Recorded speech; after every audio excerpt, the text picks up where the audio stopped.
Thank you for tuning in again tonight. We have something really good, the hot topic in the news this week. This is a show where I try to educate real stories.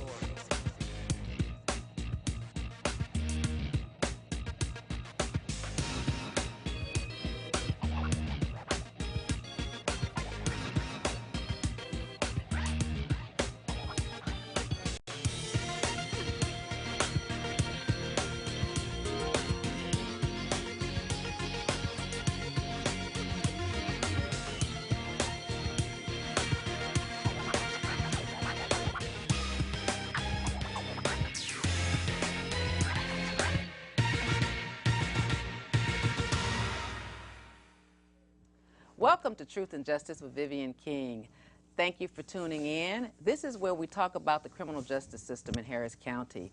We hope to educate you and inform you and enlighten you, the taxpayer, you, the citizen, about what goes on in the Harris County courts and in our prisons. Tonight, our title is How to Do Your Time. We're going to talk to two men who have been on the show before. They've talked about what got them incarcerated, and we've taken many calls. Tonight, we're going to talk about how life was inside the prison. And we're going to talk about how they lived and did their time mentally and physically, and we'll tell you how well they're doing now because they learned a lot from that experience. We hope that young offenders who get to watch this show will not walk in their footsteps and go to prison. But we do want to let you know if you have already messed up, there is life after prison. So we have tonight Mr. James Reed. He has been on the show before. He did 32 years in prison. He's been out about 1 year. He is getting his life together. He has a great story. He just walked in like 1 minute ago, so we're going to let him rest up and catch his breath right quick. And we're going to start with Danny Sneed Jr. Danny has also co-hosted with me on many nights and hopefully many nights in the future. He did a total of 15 years in prison during 3 different prison trips. He is now working, married, happy, and he works heavily with the Path to Freedom, which is one of the prison ministries at St. John's United Methodist Church downtown. So we're going to start with Danny Sneed, my co-host, and let me just thank you again for making time to try to help us educate the community by sharing your story so that we can learn through people's stories. So Danny, tell us how you did it. I know you've been to the military, and then somehow you got involved in a life of crime and went to prison. So tell us about that. Well, one thing I want to describe about most of the people I met in prison, including myself, there was always an underlying reason that we were in prison. Sure, we committed a crime, but there's something else going on. And I didn't get it right away, but for me, fortunately, I had a lot of people supporting me. I remember on my first sentence, the detectives, when they were talking to me, and they were saying, Danny, we're not punishing you. Matter of fact, we're going to talk to the judge, and we're going to make sure that, you know, we're not trying to send you down there to stay. You've been to the military, you've done some things, you can be reformed. You don't have a crime problem. What you have is something else going on, and that something else was going on was a drug problem. So my experience with the criminal system came from an underlying issue.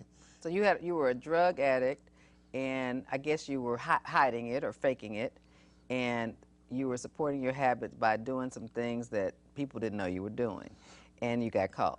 Right. Is that true? And right. So that's the robbery by threat. Right. And what city was that in? Bowie County. Bowie County. And then the thing about this, Vivian, is I never committed crimes to support my drug habit.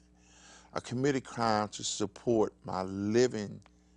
As Mr. Reed was saying earlier, if you take your check and you're working and you spend all the money and everybody doesn't know anything's going on, well, I had to commit crimes to replace that money that was supposed to go to pay rent, utilities, and different things. So you had a job? I always tried to maintain the facade that there's nothing going on. I couldn't fully commit to drugs to where when you saw me, you knew that's what my life was consumed by. So I had to try to put up this facade that everything is okay.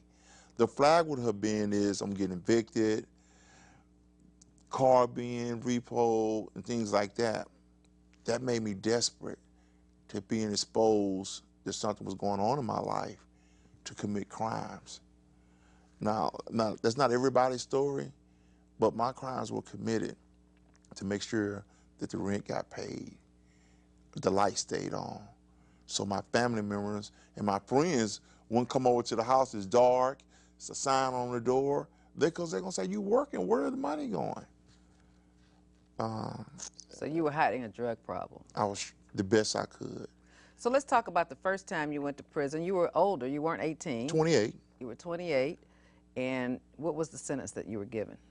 It was an 18-year sentence. Now, why was it 18? Did somebody get hurt in the robbery? Why was it so high for your first offense?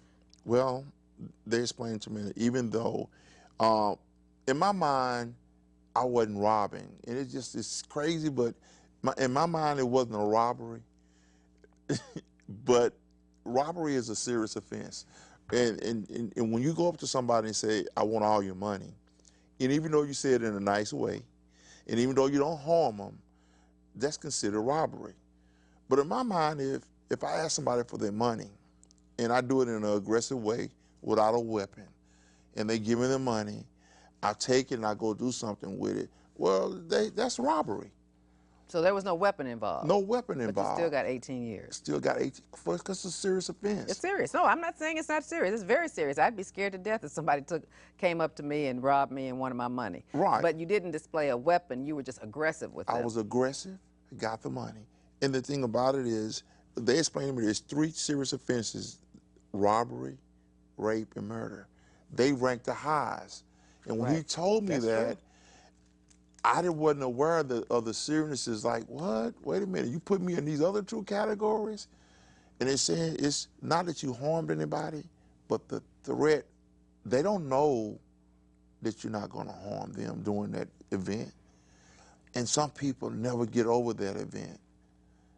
And that was something that I didn't consider. You know, I'm fueled by the desire to keep this hidden from my family and friends. Okay, so you were given 18 years, and what facility were you housed in? Vito 1, that's in Palestine, Texas. It's a large facility. At the time, it housed the most inmates in the system. How you spell Beto? B-E-T-O. Beto. 1, okay, and that's in Palestine. In Palestine. Oh, so tell me about prison then. That was what, is that about 20 years ago? Yeah, it was in 89. Okay, 89. How were the prisons? They were pretty overcrowded in 89, weren't they? Or was They were sending you in and sending you out real fast. Right. It was a revolving door that moved real fast. If you had a 10-year sentence, you're only doing 10 months. In 89. It's not like that now. But right. In 89, so it was like that. On an 18-year sentence, I only had to do what? 18 months to be eligible for parole. And as fast as you was getting out, they were giving you $200. It's as fast as you could get the $200. A lot, not everyone, but they were getting out and within 30 to 90 days coming back. You know why? No. To get another $200. Let's talk about doing your time, though, in the system. So let's talk about when you get booked, you get processed in through Huntsville. Tell us about that experience. Well, for me, with a military background, and the rules and the structure of the Texas prison system is paramilitary. So for me, it was almost like basic training all over again. Because when you get there, you all huddle together. And it's a person hollering and screaming at you. You all line up in a column. They take off all your clothes. We're gonna search you. Sit over here. So for me, I kind of measured that to my experience of being in the military. So I wasn't afraid because I wasn't alone. I'm here with a lot of other people, and I I just said I'm going to get through this just like I got through the military. Did you see men cracking though when they're going through that, like crying or feeling humiliated because they're strip searching them and doing it in front of other people? Well, you could just see the fear of not knowing from the smaller guys, Okay. and from the guys that were considered minorities now, which is the largest population was Hispanics and black. So you didn't see a lot of whites, but the few whites you did see, you could see the fear on them because of they kind of knew from the county what they were getting ready to get involved in. And that's what one of the horrors of prison back then is. They really didn't have any protection for the minorities, which it flipped. On the streets, blacks and Hispanics are the minority, but in the prison system, whites become the minority. And so when you say they don't have protection, we always hear about the Aryan Brothers. So it's, and not that they have to be in the Aryan Brothers, but there were no white affiliations? Still, they're the minorities. They're still the minority. So even though they had their groups and they tried to stay together. It's still a small group. Were y'all open to them mingling with you and being in your groups? Well, in an opening environment, you have to get along because there's an officer always monitoring what's going on. But it's two things going on. It's the knowing without knowing. It's the nonverbal cues that we know by your tattoos and by you keeping your head shaved. And it's generally not as violent as you would think it is, but it's always a situation that could spark at any time. We're all together, like in chow halls, showers, and day rooms. If you bring us together in a group, it's a volatile situation. Wow, wow. So did you see a lot of drugs being brought into the prison? This is your first time you went. Did you see a lot of drugs in prison? Well, drugs are there, but they're still kind of a obscure thing because, you're not going to openly, you're going to know the drugs are there, but it's not readily available to everybody. It's going to be expensive. It's going to be high risk to use them. I think in the early 80s and the early 90s, weed was probably pretty much easy to get in the system. If anybody was using heavy drugs, they were probably in a SEG environment somewhere where they had a connection with some guards, if it was any heavy use. But alcohol, they could make alcohol. They call it hooch. How do you make that? They get ingredients from the chow hall. I think it's yeast. Yeast, potatoes, corn, and sugar. And you get sodas. Yeah.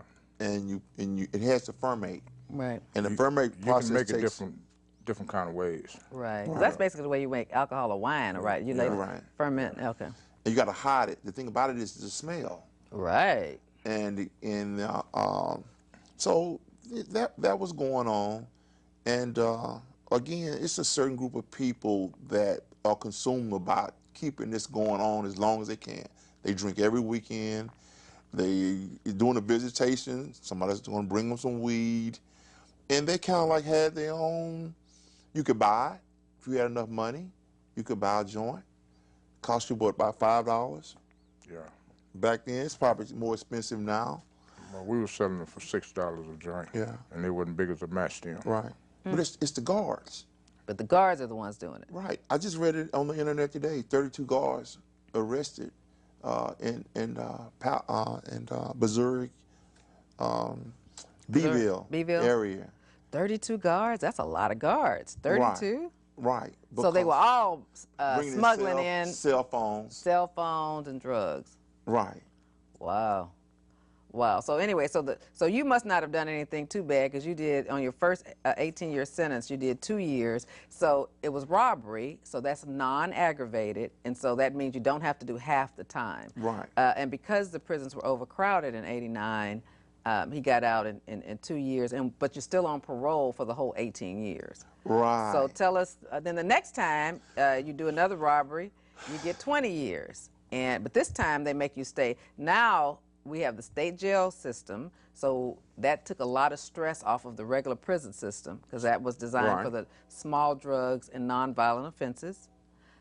So now we have space. Right. And so even though it's non-ag, you still have to stay 10 of the 20 years. Tell us why. Well, people are protesting that we're not doing long enough sentences. Right.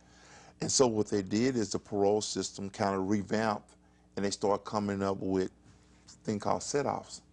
Now, what year did you get the 20 years? In 91. Okay. And so they just created a system where they're saying that the public want us to stay down there longer because we were getting out and coming back too fast within months, some within days. Some will get out of Huntsville and go back to prison in Huntsville. Dang. You know. Now, why do you think that happened? Well, because we wasn't the public and the individual that was going like myself, we wasn't dealing with the underlying issue. Okay. We were saying, I'm not going to get out and commit crime, but crime was not my problem. It's the underlying issue. So you had 2 years of no drugs and no alcohol, but yet, so that means you're clean. Your body is cleaned out. Your mind is used to functioning without alcohol and drugs. So what happened? Well, you think about how addiction works. Just because I'm not using doesn't mean my addiction is not still waiting patiently for me to get back out. I'm not using because of the unavailability to use. Mm-hmm. And I'm not, there's no triggers around me. There's nothing that's reminding me of drug use. Mm-hmm. So, and then I hadn't totally admitted that drugs is my problem. Okay. So it waits patiently for me to get out like a family member. And it just sit and it watches the clock and it says, well, he'll be out soon. Wow. And the public and the prison system wasn't aware that if we start treating, instead of the crime, the behavior, let's find out what is going on. And that's when Ann Richards was very instrumental in getting substance abuse reform in the prison system, and it started like in 1995. And because she was a recovering alcoholic. And that was a game changer. And it continues today to be a game changer to where now you're seeing the people that are going through substance abuse type reform are least likely to come back to prison within 36 months. And I'm one of the results of a person that they stopped treating my behavior and start treating the underlying issue, which was addiction.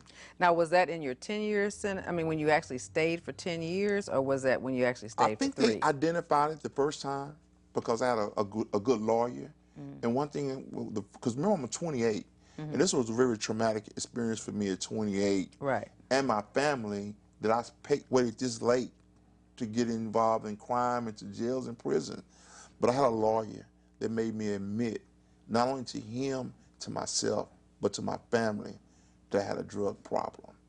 So they put me on a path to recovery, but that just was a path. Okay. And so on your 10 years, when you got a 20-year sentence and you did 10 years, tell me, you said that was a transformative time now, because now you're older, you're at least 30 when you go back. Right. 31 or whatever. Right. Tell me that's a long time. And that probably, how did I describe, what was the word I used? You said the second time was a transforming time. It was transformative. Right. And I guess if you put it's like being in a cocoon, you know what I'm saying? It gave me a lot of time to think. How did you spend your days? I mean, that's when you get a 20-year sentence. Now, I'm sure you're thinking, I'm not going to stay long since you didn't stay long on your first 18 years. But you end up staying 10 years. You get many set-offs. Tell me about the day-to-day routine. I read a lot. I probably read 300 books. I got in school. I just stayed physically active. And the people I hung around pretty much had the same behaviors. And now, what facility were you in that time? McConnell, Beeville. Okay. And it's a lot of things negative going around you, but you can still find some people that are determined to use this as something that'll change their lives.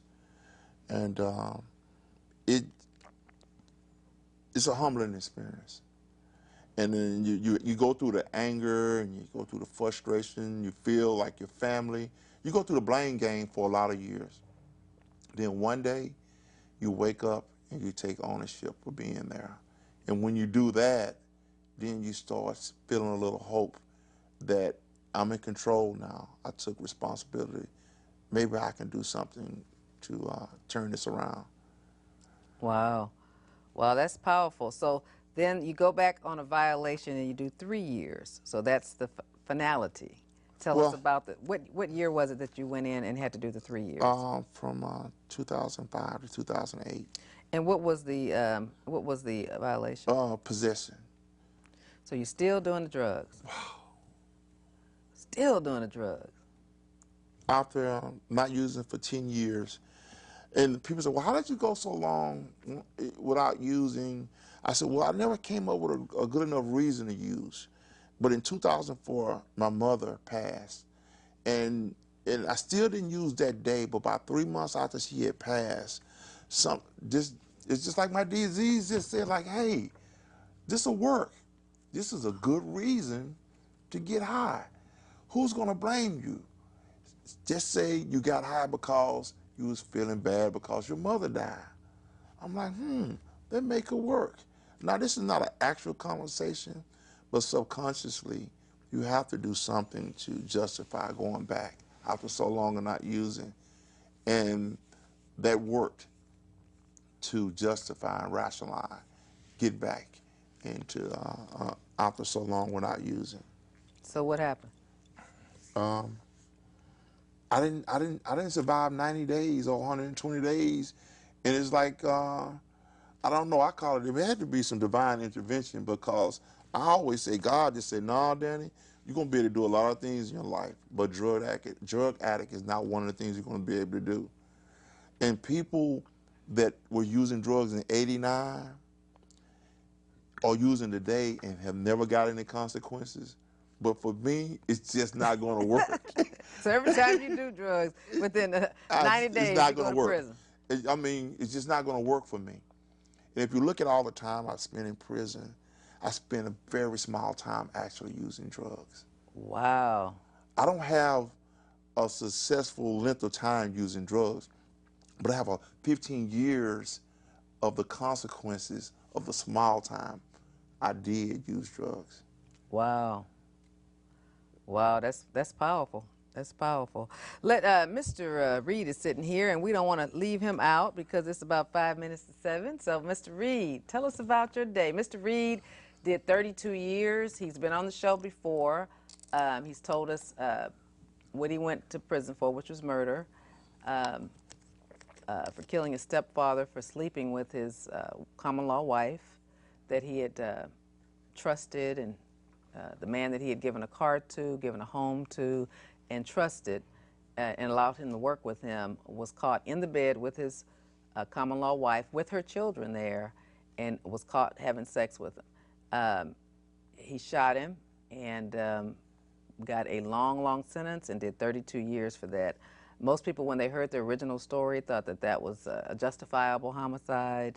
But unfortunately, he had to do 32 years, and he's still on parole. He's only been out of prison 1 year. When we talked to him earlier this year, he talked about how hard it was to adjust after 32 years and getting involved with the Path to Freedom at St. John's downtown, being responsible for handing out the cell phones that Path to Freedom hands out to people who just get out of prison so that they can contact their families, try to get jobs, and have some type of continuity. So before we get into how you did your 32 years, let's talk about the good news. Since the last time you were here, you're working now. Yes, I'm running a transitional house for the mentally ill, and that's where I live at also. Great. You How know, did you do that? That's wonderful. Well, the lady that I worked for, she knew me when I was living at Terminals, you know, and my girlfriend knew her first, and she found out that I was certified ADL trained hospice worker. And what does that mean? ADL? Yes. I don't forgot. It's been so long, but I Okay. really have. But But you it's got certified in prison? in prison, yes. Back in '86, all the nurses walked off. Of the prison? Yes. Now, so the viewers have some background. What year did you go to prison? I first went to prison in '79 with a life sentence. With a life But sentence? I gave a life back in 1980, March 25th. Okay. And they give me a 40-year sentence. Okay. And after 40 years, I did 32. Okay. So I you did it because of my action thing that I was doing in prison. Okay. You know, in 1983, right after they got rid of the Billingtons and turnkeys, we had to defend ourselves. Now, explain that to us. Well, during that time, the Aryan Brotherhood formed an organization. This was inmates and officers. And they was killing blacks. Inmates and officers? Guards were killing blacks? No, the guards was letting the inmates go in cells to kill blacks. Now, where was this? The shit was on Retrieve, and it spread clean throughout the system. Retrieve? Yes, it's in Angleton. That's what the unit I started out on. And so in the middle of the night, the guards would let the white inmates come into the black cells and kill you? Kill them, yeah. Wow. And how were they killing you? With what? With knives. Now, were they shanks that were made, or they were real knives? Yes. No, well, we have seen real knives in the system with the Aryan Brotherhood, but back then, you know, they were just getting organized, and they was making their shanks, you know, and they put signs up and down the wall, up and down the hallway that blacks ain't got holidays in America. You know, it was during Martin Luther King birthday. They had planned to kill as many blacks on Retrieve as they possibly could. Now, did y'all? So the warden didn't try to stop this? There was no action you could do while in prison? No, the warden. Now, what if you told your family members to try to tell someone? Well, you was gonna get hurt then. Okay. Because back then they screened at the mail real good. Okay. And the system then was, I would use the word a dog-eat-dog system. Okay. You know, but it wouldn't have done no good to tell the warden, because the warden gonna hand it down to the major, and the major allowed to be a Aryan brother. Like on when I was on LS1, our building major, he was Aryan Brotherhood. He had Aryan Brotherhood tattooed up and down his arm. Wow. Now that doesn't even seem right. You're gonna have a guard. Or what was he? What was this? He was a major. He was a major, Yeah. and he got an Aryan Brotherhood tattoo? Yes. That doesn't even seem right, does Aryan it? Brotherhood tattooed up and down his arm, and he didn't hide it. Wow. You know, and back during that time, you know, the system was real bad. You know, when we organized. We were the first blacks in the system to organize. What year was that? The December was in '84. Was when we first organized. We organized as the Mandingo Warriors, and we went to war with the Aryan Brotherhood. Like the day on Martin Luther King's birthday, the day that they had planned to try to kill as many as they could, we draw down on them first in the chow hall. Didn't no Mexicans come in the chow. They had spreaded the word all over the unit that if you didn't want to get hurt, don't come in the chow hall during Martin Luther King's birthday. You know, because they're gonna try to kill as many blacks as we could. And, So the Mexicans weren't part of that? No. They didn't pick sides? Mexican had their own war going. The Mexican mafias and the TS was fighting each other. Okay. You know, so we didn't have them to worry about. And that day, that's when I caught my first stabbing case in the chow hall on Martin Luther King's birthday. And I went to SEG, stayed in SEG, I don't know, about 8 months, and they let me back out. 30 days later, I caught another stabbing case. I went back to SEG. You know, I was in and out of SEG. The first 15 years when I was in the system, I was a renegade. You know, especially after they got rid of the building tenders and the turnkeys. What's that? Building tenders is inmates over inmates. You know. So you call that building tenants? Yeah, building tenders. Yeah, Okay, and so they got rid of that. You're right. And so was that good? That gave you some protection? Is that what the building tenants No, did for you? the building tenders kept things under control for the officers. You know, I put So it they're that kind way. of like trustees? Yes, Okay. yes. Yeah, they kind of like trustees. But they stopped that system. Right, they stopped it. And why do you think they right after stopped that, it? well, Ruiz got it stopped. Wasn't Is on Ruiz the one in Huntsville when the guy broke out, or what? What's Ruiz? David Ruiz. Okay. Who is He wasn't the only one. There was about 14 guys filed that class action lawsuit. Okay. But Ruiz was the only one that stuck with it. That's why his name, you know, became so popular. Okay. You know, because he stuck with the suit. But when Judge William Wayne Justice ruled in the inmates' favor, that's when they got rid of the building attendants and the turnkeys. You know, back then, TDC didn't have 28 units back then. Now they got 151 units. Wow, 28 units. Yeah. Now you tell us what the building attendants are. What is the turnkey? Turnkey is inmates that's out in the hall with keys. They open the doors, you know, and some of them had billy clubs in their hands. Oh, okay. So they were the police. They were the guards. Yeah, Okay. right. Wow.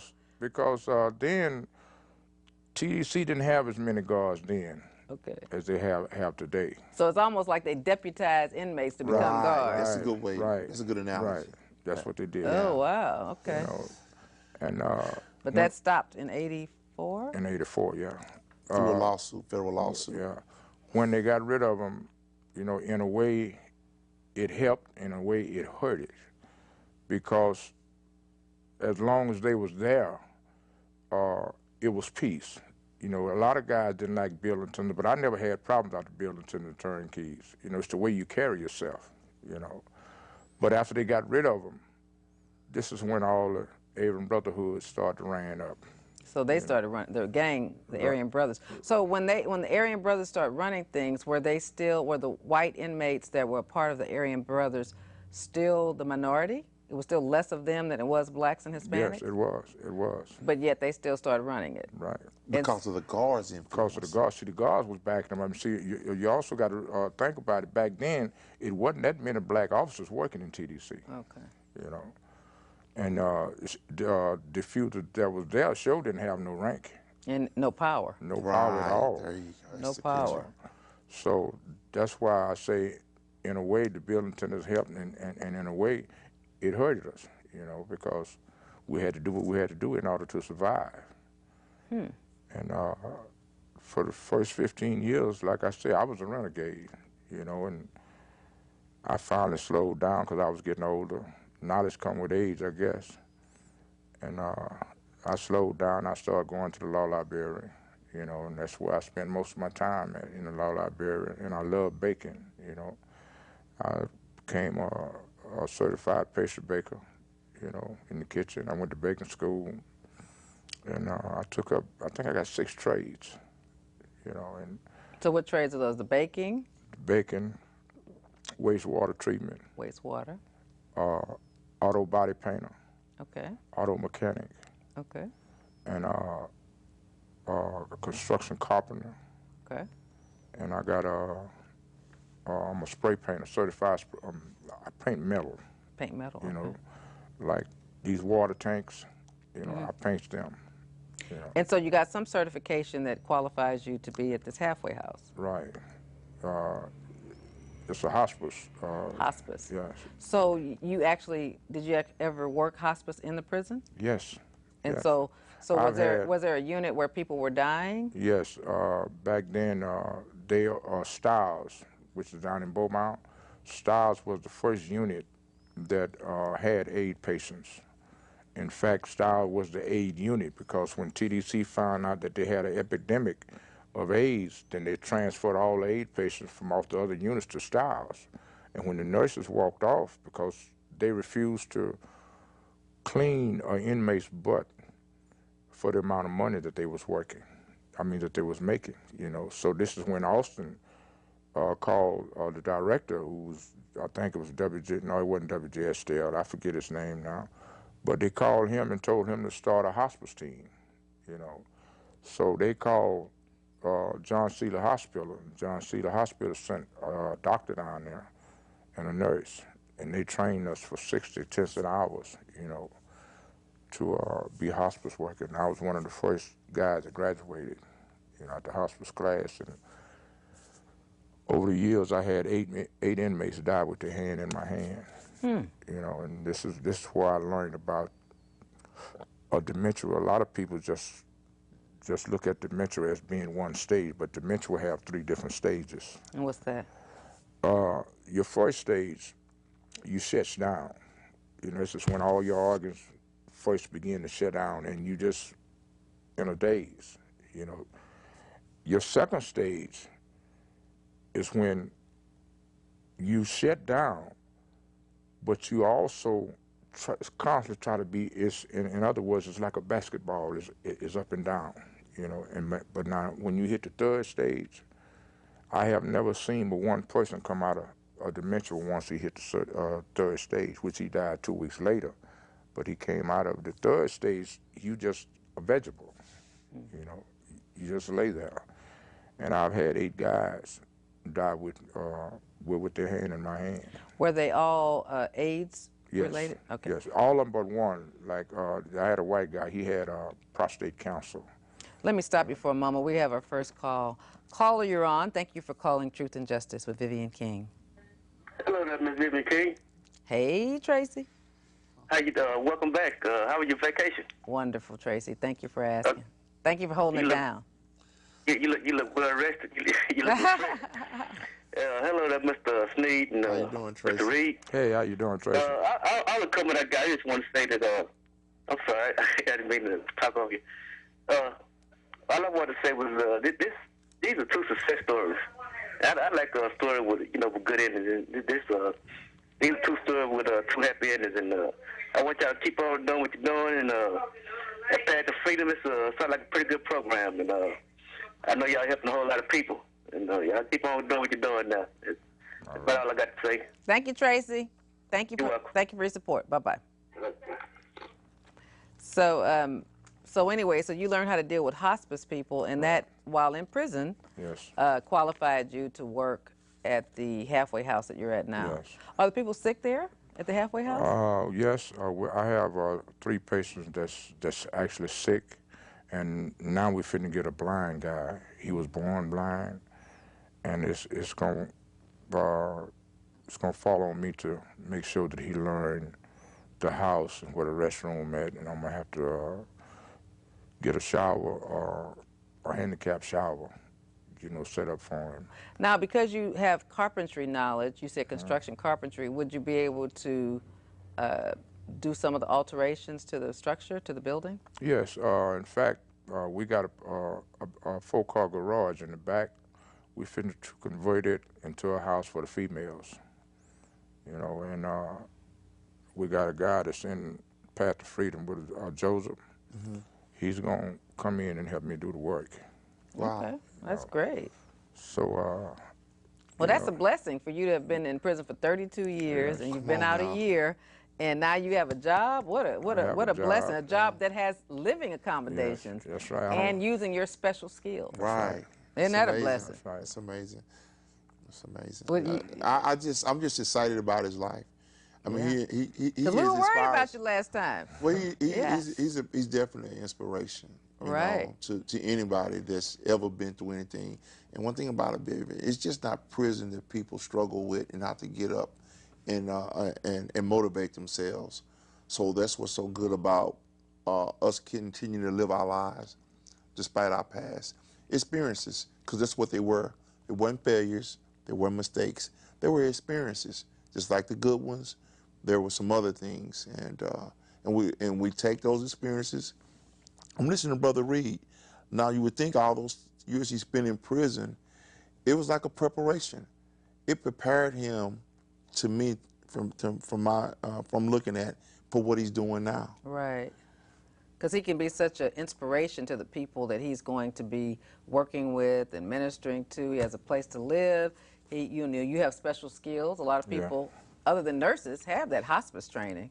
It's one thing that I've learned in this year that I've been out, and that is you can't get in a hurry. Right. And see, that was one of the problems that I had when I first got out. By me being locked up so long, I was in a hurry for things to happen.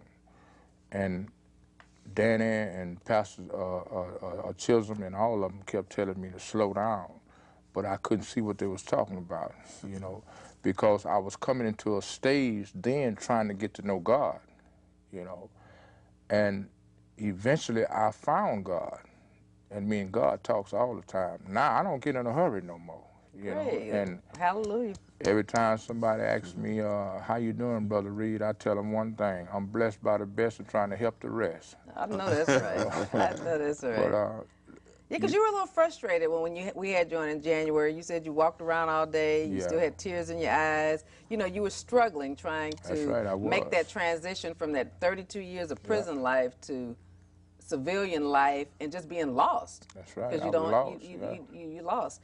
And so it's a blessing that your transition is continuing in a positive direction. You know, you're now not living in motels. Right. You now have a permanent place to live. You have skills that you can use. Basically, Yes. I mean, you can live there for the rest of your life. But that also come with being around positive people too. Right. You know, see a lot of guys, reason why we have this revolving door is because a lot of guys come back out and they run with the same people that help them got there. Right. You know, and this is why I love the Path of Freedom so much. You know, it's a bunch of positive people there, you know, and Right. every time that I slip or every time I stumble, they was there for me. You Right. know? And between God and them, that's what keep me strong. That's why every time Pastor Chisholm called my name, Mr. Reed, I need you to do that. Okay, when? What time? What about? You know, and I love doing it because it keeps me at peace. Right. And when we do things for others, we get our blessing. That's right. And you do, especially when we do it from our heart without expecting anything in return. Well, I just wanted to add this, and it's one of the things that is like my mantra. You know, in that time of incarceration, I was screaming for help. I kept screaming for help, and the message I got back was, the help you need, Danny, is to help others. And that's what Path of Freedom and what it's about. Yep. I still need help, but I find that help in helping others. And by that, I'm helped. Right. And that can translate to not to just people that's been in prison. That can translate to anybody in their life. What you're doing is helping others. I hope so, and it No, helps me. you are. And it helps me. Oh, I agree. When I get depressed and when I get sad, I've always tried to have a volunteer spirit and try to help others. Yeah. You know, because but for the grace of God, we could all be in prison. I mean, all of us has done something that society said we're not supposed to do. But whatever our problem is, what do we do though? What do you think we do with the younger people though? They're so violent. They're so quick to just kill for no reason. Is there anything that we can do in Path to Freedom, or what can we do? Well, one thing, Vivian, is how you look at the glass. There are some success stories. What I think about is there's a lot of crime in Chicago, all the deaths. But what about the kids that are doing well? Right. So what I think what we can do is, instead of focus on the ones not getting it, invest more time in the ones that are getting it. That's a good way to say it. You know, because in this race, hey, not everybody's going to get there. So I'd rather cheer somebody that's in the race, that's running, than to worry about somebody that's sitting on the side that refuses to get in the race. You know, so I encourage people that just like him, he's here. So it's easy to help somebody that's participating. Right. But And when you say participating, I want the viewers to know that Path to Freedom meets every Monday, and Mr. Reed is faithful about coming. Faithful. You're one of the coordinators, the encourager. You're the one of the coordinators. And so the good news is, no matter how discouraged Mr. Reed has been, he still comes to church every Monday night. He stays connected. He stays connected, so that if he has something bad or a bad day, people who've been to prison, who've walked the walk, can talk the talk. That's right. Who've made the transition or who are still transitioning. That's it. He gets to talk to them. Right. And so he'll know that his journey is not alone. Not alone. That's it. Right, because it's like any other cycle, like if it's depression or spousal abuse or anger or grief from a death, as psychiatrists know, there's a cycle. There's a cycle that you have to go through, similar to what you described, like anger, blame. One of the things I find the most, especially with since I'm a criminal lawyer, is my clients blame everybody. That's right. And they blame me. Right. A lot of times they blame me which what can I do but fight hard for them? But I can't, because you go to prison today, ensure that you get out in 2 weeks, because it's already 20,000 people ahead of you in this system. Let's take another call. Won't conflict with the conversation. You're going to conflict with the conversation? Hey, you're on. Turn your music or TV down and talk into the receiver, please. Thank you for calling. Hi, Vivian. This is Gwen Jackson. Hey, how are you, Gwen Jackson? I'm doing fine. I just wanted to mention that I am so inspired by your two guests. Oh, good, Gwen. Thank you. This has just been a very inspiring moment for me to hear this individual who has been out of society for so long and has been able to come back and transition. And I do want to get the information about the program or the facility or the church or wherever they're going, because I do want to share that information with someone. Okay, I'll let Danny do that. Path of Freedom is ministry at St. John's downtown. Okay, so it's at St. John's. Okay. And you know that's my church too, St. John's United Methodist. I know, Vivian. I know you. Never mind. I'm not going to talk about that right now. But anyway, St. John's. And Pastor Jonathan Chisholm is the director and the founder of that. What's the name of the ministry again? Path to Freedom. Path to Freedom. Okay. Path to Freedom. And if you go to the St. John's United Methodist Church or St. John's Downtown website, they'll have Path to Freedom on there. You know, when they have the ministries, you can find that. But it's a great program. There are a lot of other good programs at the church also, but the ex-offenders, this is a great program because they meet with them, they get them off the bus, because you know it's right by the bus station. They give them cell phones so that they can get connected, clothes. Tell them more. Well, the thing about what we do is one of the things that we really give them is hope and spiritual accountability. We offer mentorship. We ask them to come get involved and volunteer, because we go back into the prison system. Once you've been out 18 months, you can go back in the system. We go to Plain State Jail. On the 16th of this month, we'll be going back to Eastham. So I just filled my application out. Imagine getting out of prison, being in prison, getting out, and still on parole and going back in to encourage someone. That if when you get so that's what And we one do. thing you need to know, Gwen, is both of them are still on parole. That's right. Yeah, I just heard that. Yeah, now you know he's on parole because he did life. They did 32 years, Mr. Reed. But Danny's been out. How long you been out, Danny? Since 2008, and I got 2 more years on parole. Yeah, so he's still on parole. But he's an encourager, got a good job. You know, he's back in society. And when I say good and steady and solid, you know. Exactly. Sometimes a good job is not measured by how much money you make, but how much responsibility you have and the consistency that you can pay your bills, you know? I agree. I totally agree. And also, I guess the other question is it totally for individuals who have been incarcerated, or is it the program for individuals who are on parole and then trying to stop from being incarcerated? Well, what the program consists of is volunteers. Some of the volunteers have been to prison, some just to jail, some just volunteer because they want to give back. The founder, Pastor Chisholm, is he has a PhD. Yeah, he's working on his PhD at Rice. Right. He's never been to prison, and I volunteer. I'm volunteering. Right. So, you volunteer as well. Okay. Oh yeah. No, part of my volunteerism is having them on the show with me, and I'm going to organize. Pastor Chisholm called me. I haven't called him back, Pastor, if you're watching. I'm going to organize a seminar for the church sometime probably this summer. Okay.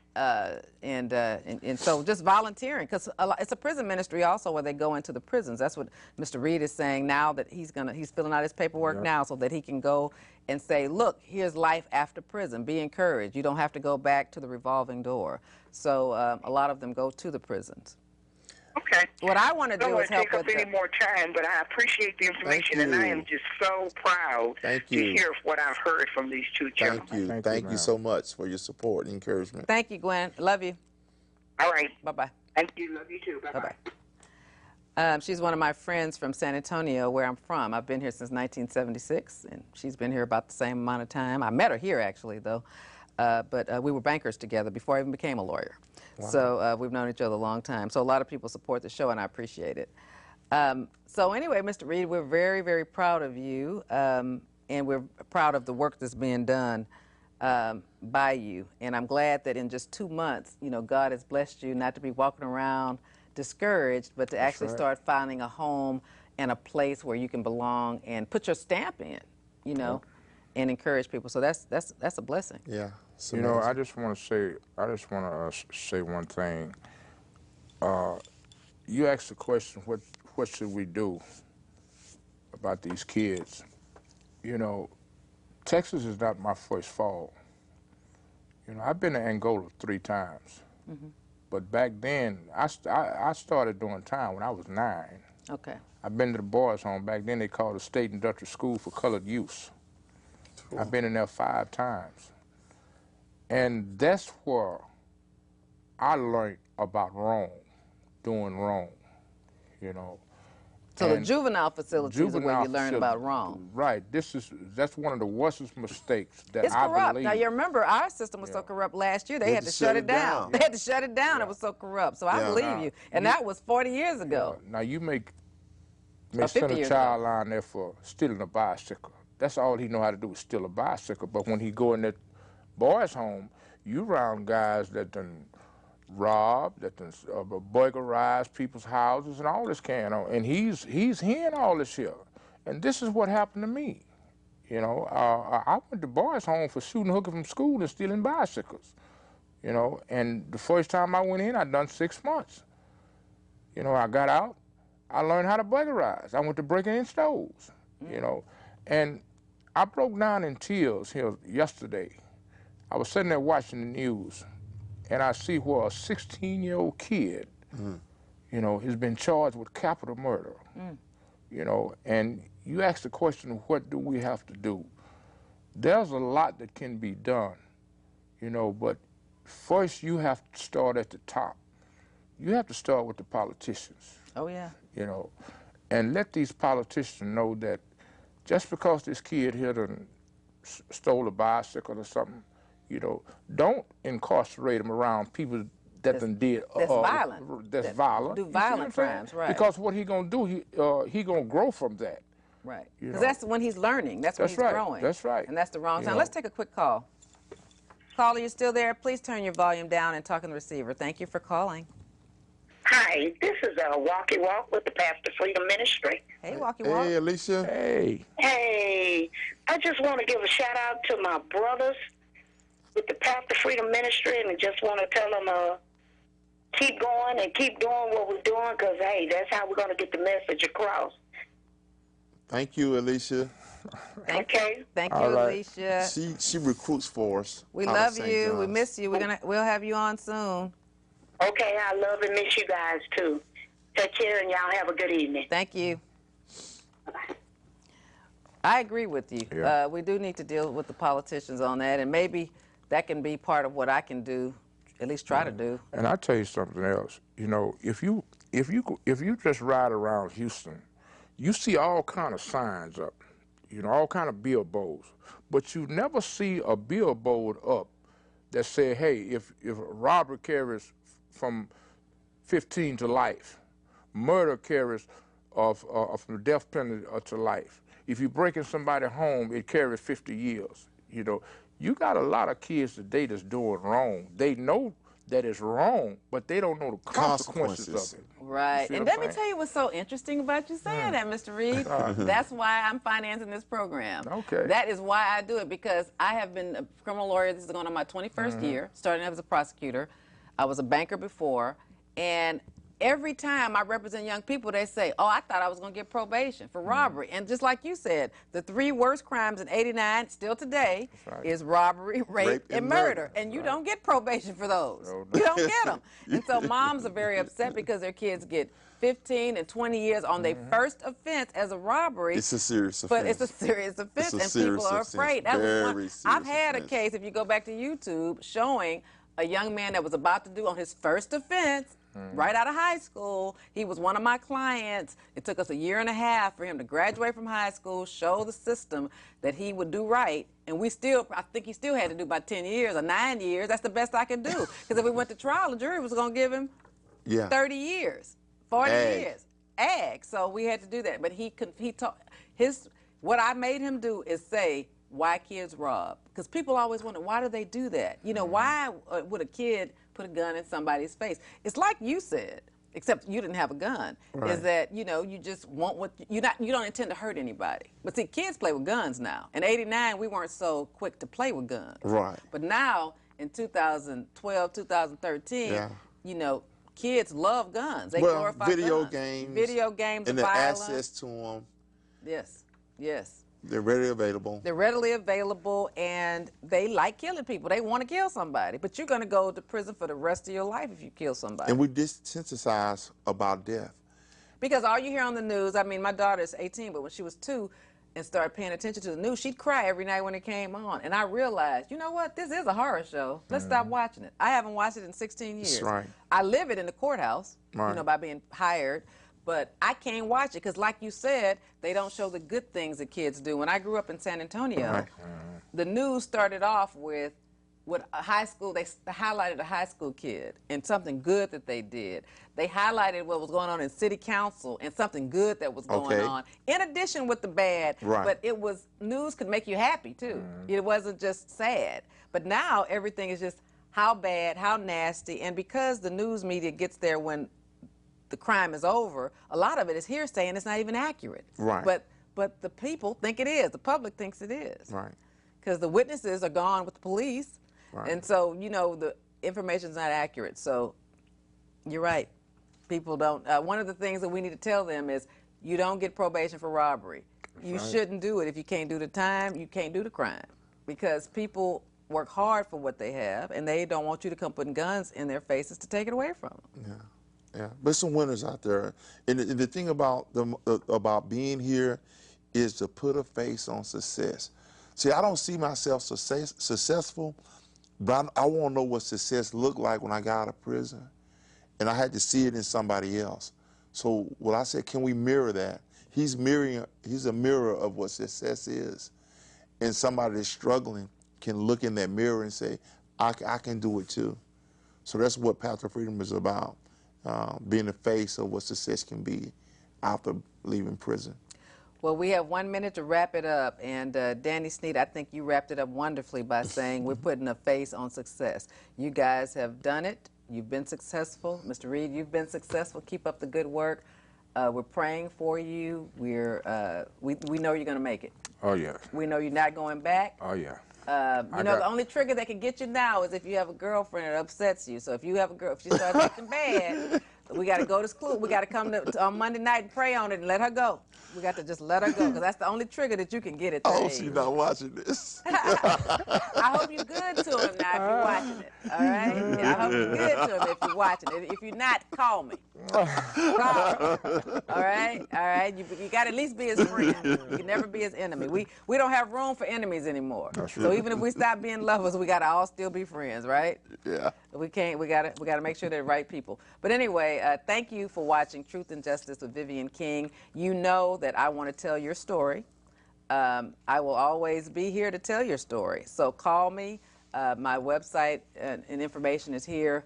We're putting all the old shows on YouTube. We're about 3 or 4 months behind because when I was running for judge, I got behind doing that. So hopefully by the end of next week, we'll have the old shows on YouTube by title so you can look them up and see your favorite shows. Again, thank you for watching Truth and Justice with Vivian King.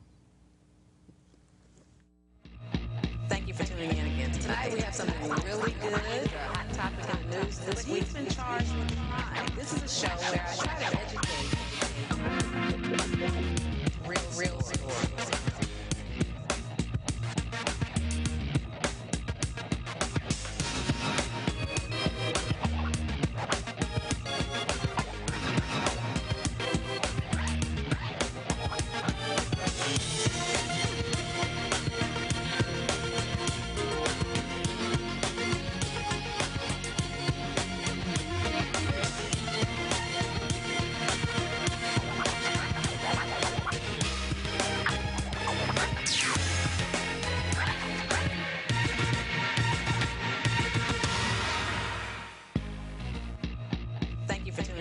Tonight we have something really good, a hot topic in the news this week. He's been charged with crime. This is a show where